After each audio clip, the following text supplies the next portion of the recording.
Friends, இப்போ நம்ம என்ன பார்க்க போகிறோம் அப்படின்னா பருப்பு கீரை சாதம். ஓகேங்களா? ஸோ அதுக்கு தேவையான இன்க்ரீடியன்ஸ் எல்லாமே என்ன பண்ண போகிறோம், குக்கரில் ஆனியன், டொமேட்டோ அண்டு பூண்டு இருக்கு இல்லையா, ஸோ அது எல்லாமே பருப்பு கூட போட்டு மிக்ஸ் பண்ணி நம்ம என்ன பண்ண போகிறோம், வேக வைக்க போகிறோம். ஓகேங்களா?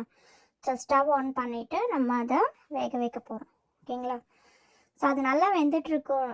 அண்டு இன்னொரு சைடு என்ன பண்ண போகிறோம் அப்படின்னா, ஒரு பாத்திரத்தில் தண்ணி எடுத்து தேவையான அளவுக்கு கீரை எடுத்து நல்லா வாஷ் பண்ணி எடுத்துக்க போகிறோம் ஃப்ரெண்ட்ஸ். ஓகேங்களா?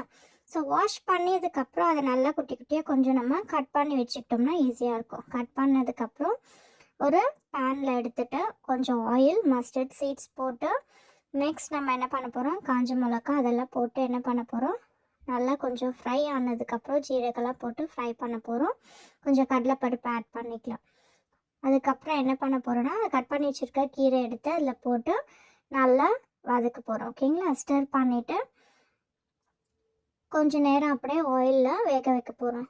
ஸோ அது வெந்ததுக்கப்புறம் என்ன பண்ண போகிறோன்னா, அந்த சைடு அதர் சைடு நம்ம பருப்பு வேக வச்சோம் இல்லைங்களா, ஸோ அதை என்ன பண்ண போகிறோம், நம்ம வெந்துருச்சான்னு பார்க்க போகிறோம். ஓகேங்களா? அந்த சேம் சைடு வெந்ததுக்கப்புறம் கொஞ்சம் சால்ட் இதுலேயே ஆட் பண்ணிவிட்டு அண்ட் நம்ம வாட்டரும் ஆட் பண்ண போகிறோம். அது தேவையான அளவுக்கு அது வேகும். ஓகேங்களா? அதுக்கப்புறம் என்ன பண்ண போகிறோம், அந்த பருப்பு நல்லா வெந்துட்டோன்னே அதை எடுத்து இதில் மசிச்சு போட்டு அண்ட் தென் உங்களுக்கு ரெடி ஆயிடுச்சு. ஓகேங்களா? ஸோ இன்றைக்கி நம்ம வீட்டில் இதுதான் சமையல்.